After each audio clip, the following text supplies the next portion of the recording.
प्रसंग चल रहा है कि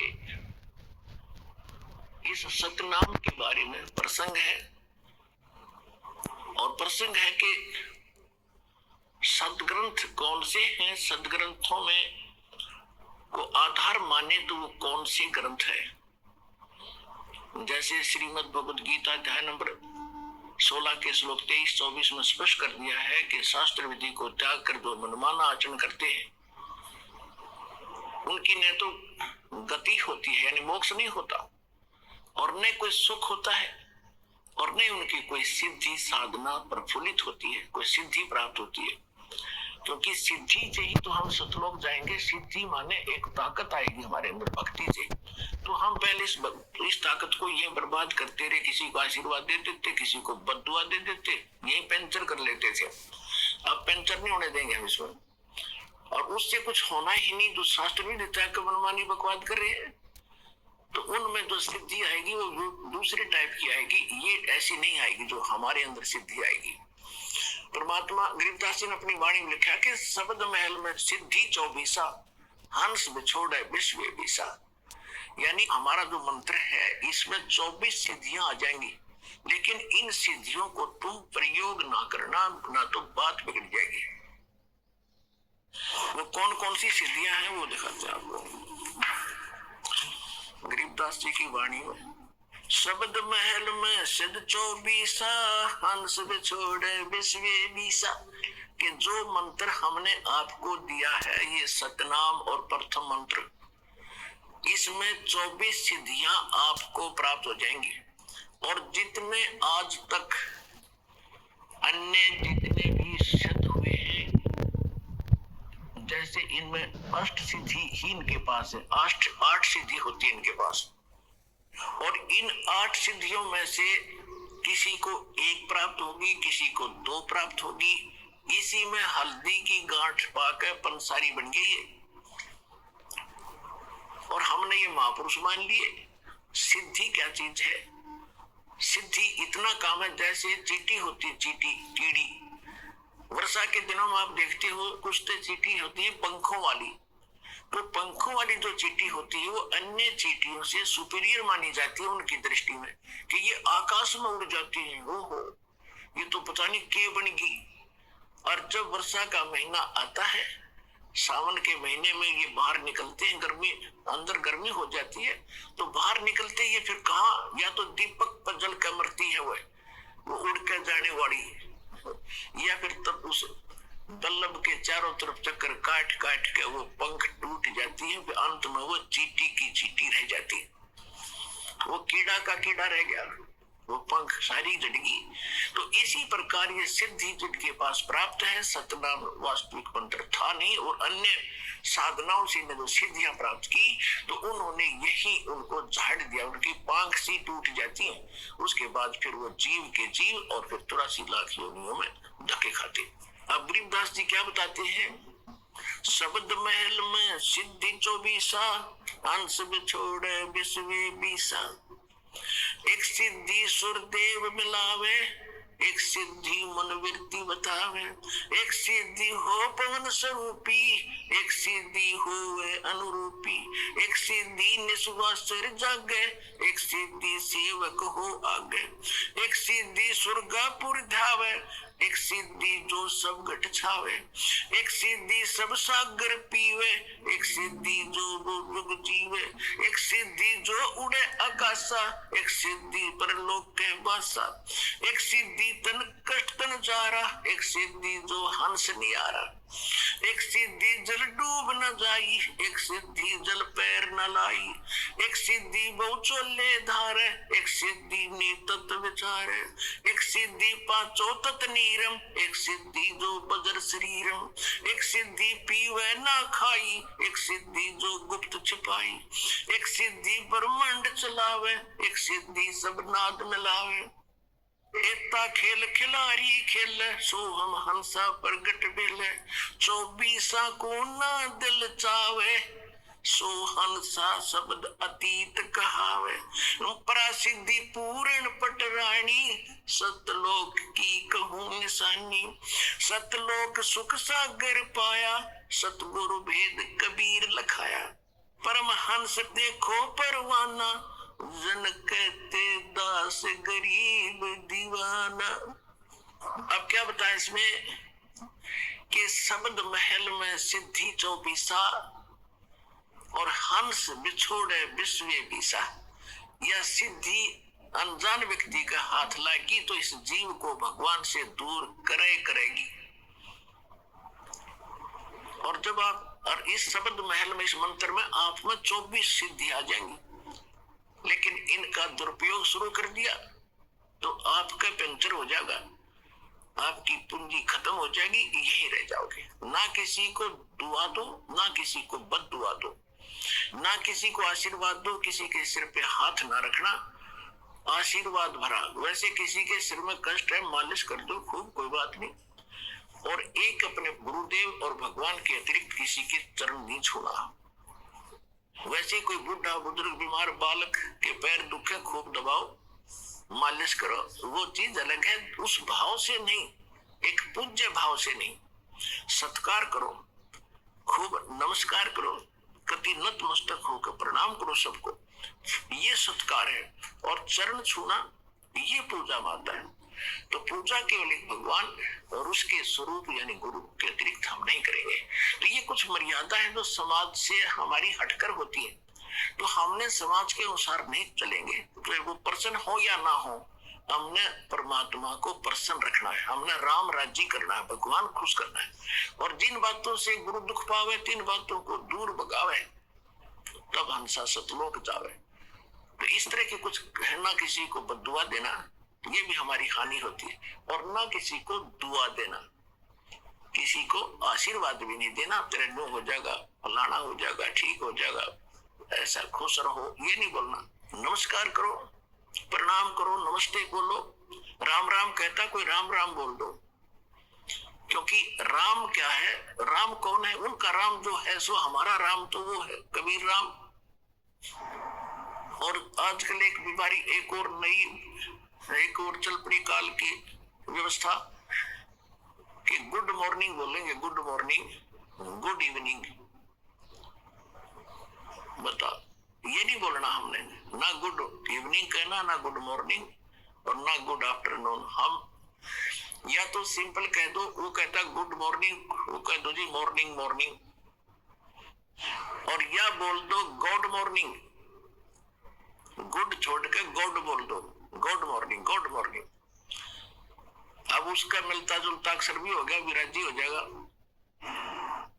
गॉड मॉर्निंग, गॉड अभ्यास बना लो अपना, ये God morning, God afternoon, God night, यानी गॉड गिवन है ये समय। सुबह भी उसकी तरह से हुई है और दोपहर तक भी हम उसकी रजा से पहुंचे हैं, और शाम हुई है तो भी गॉड मॉर्निंग, गॉड इवनिंग, भगवान की दी हुई शाम है। गुड वैसे हो जाएगी हमारे कहने से, तुम्हारे कहने से हो जाएगी, लेकिन उसकी हो जाएगी, आपकी पंचर हो जाएगा। तो इसी गलती ना करियो। जब आप कोई गाड़ी ले रखी, कार, और उसमें से आप किसी दूसरे टायर में हवा भर दोगे, ना भाई मेरा भी काम बिगाड़ेगा, देखो सामने वो हवा वहां से भरवा लो जा करके। तो सतलोक आश्रम पर वाला बता दिए उनको कि वहां हो, वहां से भरवा लो वहां जाके।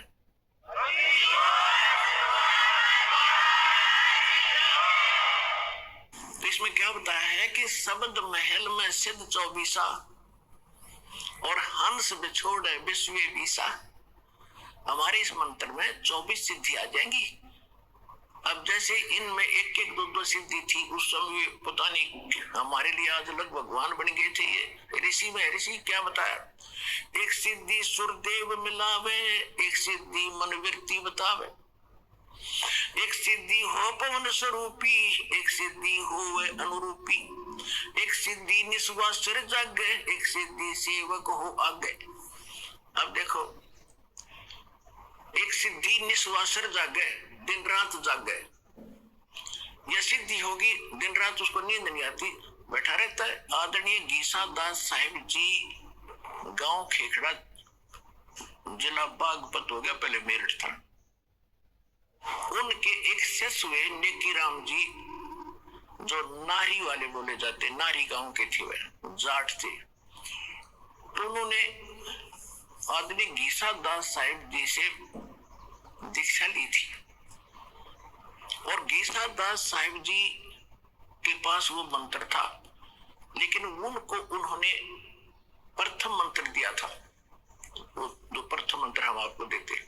तो नेकी राम जी ने क्योंकि ये पिछले स्वभाव होता जीव का, पिछली प्रेरणा थी, कोई तपस्वी था, मनुष्य प्राप्त हो गया, उसकी वही आदत बनी रही, तो उसने वो नाम नूम छोड़ कर और अपनी हठ योग से साधना शुरू कर दी, जिससे उसमें उस प्रथम मंत्र का कुछ ज्यादा जाप करने से उसमें एक सिद्धि आ गई। कौन सी सिद्धि आ गई? दिन रात वो सोए नहीं। एक गांव है यहाँ, गांव जिला सोनीपत, गोहाना से और सोनीपत रोड पे खेड़ी दमकन गांव है, वहां मेरे मामा जी का गांव है। तो दास वहां जाता था, और हमारी जो माता जी और मेरे मामा जी, नाना जी, वो सारे उस नेकी राम के पुजारी हैं। तो उनकी स्थापना का दास को पता हुआ। अब याद आई वो बातें जब शुरू में सुना करते हम, और विशेषकर जब ये भगवान की चर्चा चलन लगी वहां जाकर, तो वो कहने लगे कि हमारे यहाँ बड़े महापुरुष हुए नेकी राम जी। उनकी कथा बताई कि उनका हमने यहाँ बहुत बड़ा डेरा बना रखा उन्होंने, गांव वाले ने, कि ये महात्मा यहाँ आकर बैठे थे। हमारे गांव से बाहर एक जंगल था छोटा सा बनी में, और कई दिन बैठे रहे। तो लोग गांव से इनका भोजन ले जाने लगे, श्रद्धालु पहुंच जाते हैं। तो एक ने बताया कि हमने इस महापुरुष को सोता नहीं देखे कभी, सारे दिन रात जागता रहता, बैठा रहता है या घूमता रहता है। तो कईयों ने छुप छुप कर देखा, 10 दिन हो गए, 15 दिन हो गए, महीना हो गया, कि भी सोता ही नहीं कभी भी। पहले इससे बात पर वो भगवान बना लिया, उसका आश्रम गाड़ दिया, उसकी पूजा शुरू हो गई, और सारे चौड़ चपट। अब पता चला उनके ज्ञान भी नहीं था, वो तो गीसा दास जी से विरोधी भी हो गए थे। लास्ट में एक कथा सुनाया करते, गीसा पंथी बताया करते थे कि उन्होंने कभी मान का वचन बोल दिया था नेकी राम जी। तो कहने का भाव ये है कि एक सिद्धि निस्वासर जाके इस मंत्रों में आपके ये ऐसी सिद्धि आ जाएंगी। तो उस समय वो संत पा किया। अब जितने भी नेकी राम जी के दो अनुयायी है, सारे ये डले ढो हठ उपयोग करते। और मंत्र गीसा दास जी की वाणी में एक पूरा शब्द है, 8-7 पंक्तियों का। उनमें से 2 पंक्ति है, ओम सोहम जप ले भाई, राम नाम की यही कमाई। और वो पूरा एक शब्द है जैसे मंगलाचरण की तरह, उसको मंत्र बोलते हैं, उसमें ये लिखा हुआ है। और इस पूरी वार्तिशी को गाकर इसी को अपना नाम समझे, ये मंत्र है हमारा। और वो कह रहे ये मंत्र जपना है। और ये गरीबदास जी कहते हैं, राम नाम जप कर ठर होई, ओम सोहम मंत्र दोई। ओम सोहम जाप जपिए, योग युगतिया धोनी तपिए। तो ये गरीबदास जी ने भी कहा कि नम छिपा ओम तारी पीछे सोहम भेद विचारी, सार शब्द पाया जद लोई, आवागमन गौर न होई। नामदेव जी पहले केवल एक ओम नाम का जाप करते थे। परमात्मा अपने विधानुसार उनसे मिले, अच्छी आत्माओं को मिलते हैं। उनको फिर दूसरे मंत्र का भेद बताया, जब उसने दोनों नाम सिमरण किए तो कहते फिर सार नाम दिया। तीसरी स्थिति में नामदेव जी को जब उनका कल्याण हुआ, नाम छिपा, वो छिपी जाति में थे नामदेव जी, और महाराष्ट्र के अंदर रहने वाले थे। नाम छिपा ओम तारी पीछे सोहम भेद विचारी, और सार शब्द पाया जद लोई, आवागमन बहुड़ न होई। ऐसे ही धर्मदास जी को परमात्मा ने मंत्र दिए थे, लेकिन उनको प्रतिज्ञा दिला दी थी कि आगे बताना नहीं है। 1997 में दास को मिले परमेश्वर, और संकेत कर दिया था कि बीच से खोल दे, मैं आप देख लूंगा। किसी के पास ज्ञान नहीं है, और दास को ऐसा प्रोजेक्टर, ये 2003 से हमने फिर ये प्रोजेक्टर शुरू किया, आपके रूबरू करना शुरू किया, सबके इतिहास सामने रख दिए। किसी के पास ये नाम नहीं, किसी के पास यथार्थ ज्ञान नहीं, तो अपने आप ये सारे फेल हो गया। जितने भी संत महंत है कोई नहीं जा सकता, और श्रेयाम मीडिया के अंदर इंटरनेशनल चैनल पर कम से कम 10-15 वर्ष से उनको ललकार रहा हूं कि आओ और चर्चा करो। कोई सामने नहीं आता क्योंकि उनके पास ज्ञान नहीं है, उनको पता चल चुका है।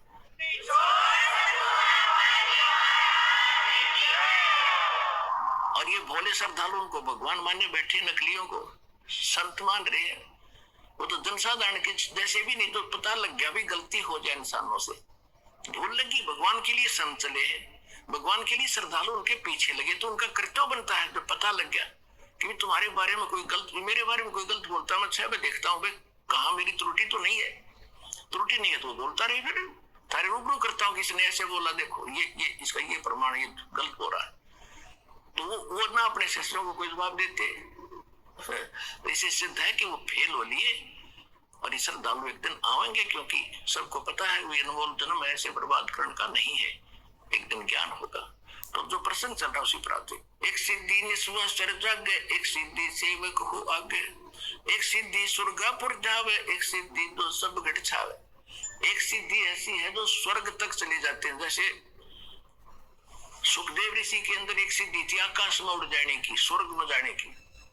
वो स्वर्ग में पहुंच गया तो वहां जाकर उसको पता चला कि भी गुरु बिना तो बात बने नहीं, तो पिछले संस्कार से बैटरी चार्ज है, तेरे पिछले संस्कार हो जाए।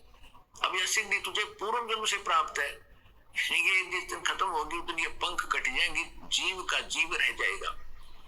तो तब उसकी अकल ठिकाने आई, तब उन्होंने राजा जनक से दीक्षा ली। एक सिद्धि सेवक हो आगे, एक सिद्धि स्वर्गापुर जावे, एक सिद्धि जो सब गट छावे, एक सिद्धि सब सागर पीवे, एक सिद्धि जो बहुत दुख दीवे। एक सिद्धि है जो सब सातों समुद्रों को पी सकता है, उस सिद्धि प्राप्त प्राणी। जैसे अगस्त ऋषि ने सातों समुद्रों को एक ही घूंट में पी लिया था। अब क्या हो गया, उसके कारण कितना प्रसिद्ध हो गया। सभी देवताओं ने, ऋषियों ने हाथ जोड़े, प्रार्थना की, महाराज यह तो बात बिगड़ जाएगी, यहाँ का वातावरण नष्ट हो जाएगा, सब पाप लग जाएगा। तो प्रार्थना करने से वापस छोड़ दी, फिर समुद्र भर गए, तो क्या हो गया, मुक्त। और परमात्मा ने सारे समेटेगा तो इकट्ठी कर देगा सेकंड में। तो वो उस मालिक के पास पराशक्ति है, पराशक्ति पूर्ण पटरानी, इन सिद्धियों की जननी है वो तो और ताकतवर है, उस मालिक के पास है। और सतलोक की कहूं निशानी गरीबदास जी कह रहे। तो इसमें काफी वर्णन है, इसमें समय ज्यादा लग जाएगा, अब इतना ही पर्याप्त है। तो संकेत समझाना था दास ने आपको। कहते हैं 24 को ना मन चावे, इन झांके भी नहीं।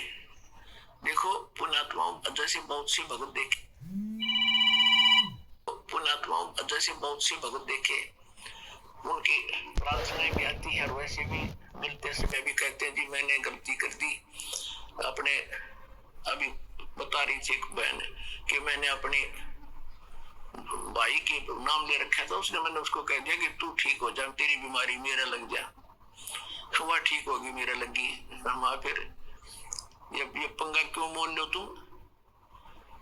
तो कहने का भाव ये है, ये गलतियां करनी छोड़ दो, दिक्कत हो जाएगी। क्योंकि भक्ति करो तो ढंग से करो। अब इसको तो हम इतना सस्ता मान रहे हैं, ये तू अपनी भतीजी ने दे देना 20 लाख रुपये, दे कर दिखा, सोने भी ना दे, और दे तो दोगे वापस दे दिए मेरे। उस धन का आपको पता है, इस धन का आपको पता ही नहीं कितना कीमत आपको कहाँ आवश्यकता पड़ेगी।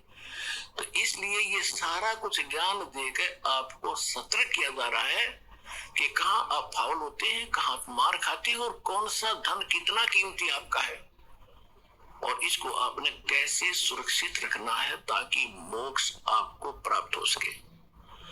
आज का जो प्रसंग चल रहा था वहां तो स्टार्ट भी नहीं हो पाया था। आज का सत्संग प्रारंभ यहाँ से हुआ था कि परमात्मा पाने के लिए हमने अपने सदग्रंथों को ही आधार बनाना है। और सदग्रंथ कौन से हैं? श्रीमद् भगवत गीता और पवित्र चारों वेद, और जो ज्ञान परमात्मा स्वयं आकर अपने मुख कमल से बोलता है। श्रीमद् भगवत गीता अध्याय नंबर 4 के श्लोक नंबर 32 में कहा है कि इन यज्ञ धार्मिक अनुष्ठानों की विस्तार के साथ जो जानकारी यज्ञों की, यज्ञ माने अनुष्ठानों की विस्तार के साथ जानकारी सच्चिदानंद घन ब्रह्म के मुख कमल से बोली हुई वाणी में, सच्चिदानंद घन ब्रह्म की वाणी में कही गई है विस्तार के साथ। और उसको जानने के बाद सभी कर्मों से मुक्त हो जाएगा। उसको तत्व ज्ञान कहते हैं, जो भगवान स्वयं आकर बताता। चौथे जाके 34वें श्लोक में कहा कि उस तत्व ज्ञान को जो सच्चिदानंद घन पूर्ण परमात्मा स्वयं आकर बताता है, उसको तू किसी तत्वदर्शी संत के पास जाकर समझ। उनको दंडवत प्रणाम करने से, केवल वही संत एक दंडवत प्रणाम का अधिकारी बताया है गीता में कि जो तत्वदर्शी है। अन्यथा अपने विषय में गीता ज्ञानदाता 18वें अध्याय के 65वें श्लोक में कहता, मुझे नमस्कार कर, मेरा भक्त बन, मेरी भक्ति करेगा तो मुझे ही प्राप्त होगा। और तत्वदर्शी संत के लिए कहा कि उसको दंडवत प्रणाम करने से और कपट छोड़कर सरलता पूर्वक प्रसन्न करने से वह तत्वदर्शी संत तुझे उस परमात्म तत्व का यानी तत्व ज्ञान का ज्ञान कराएंगे। तो वो तत्व ज्ञान जिससे मोक्ष होगा वो कंप्लीट कोर्स है। और श्रीमद् भगवद गीता और पवित्र वेद, पवित्र कुरान, पवित्र पुराण, ये पवित्र बाइबल, ये इनकम्प्लीट नॉलेज है। Complete knowledge God given spiritual knowledge, तत्व ज्ञान, वो उससे मोक्ष होगा। वो असली शास्त्र है और उसमें से वेद भी मेल खाते हैं, गीता भी मेल खाती है, और उनमें जो ज्ञान नहीं है वो ज्ञान भी उसके अंदर है, तत्व ज्ञान के। तो उससे मोक्ष होगा। आज का सत्संग ये था और वो ज्ञान भगवान ही देता है। दूसरा प्रसंग ये चला था कि किसने देखा भगवान, तो जिन्होंने भगवान देखा उनका आपके सामने इतिहास बताया, पवित्र कथा बताई उनकी कि इन महापुरुषों ने भगवान देखा। और ये जो ज्ञान दास आपको दे रहा है ये गॉड गिवन है। ये किसी डूम भाट के गीत नहीं है कि किसी ने रोजी रोटी के लिए अपना दंत कथा बना के बकवाद कर रखी हो। 1400 एकड़ का जमीन का मालिक था, गरीबदास किसान था, गांव छुड़ानी का, कोई भाट भिखारी नहीं था कि किसी कारण से वैसे ही अपने रोजी रोटी के लिए घट दी होगी कहानी। ये गॉड गिवन स्पिरिचुअल नॉलेज है। तो मन को विश्वास दिलाने के लिए इन प्रमाणों की इसलिए आवश्यकता है ताकि आपको दृढ़ता आवे और भगवान के मार्ग पर दृढ़ रहो, आपका मोक्ष हो जाए।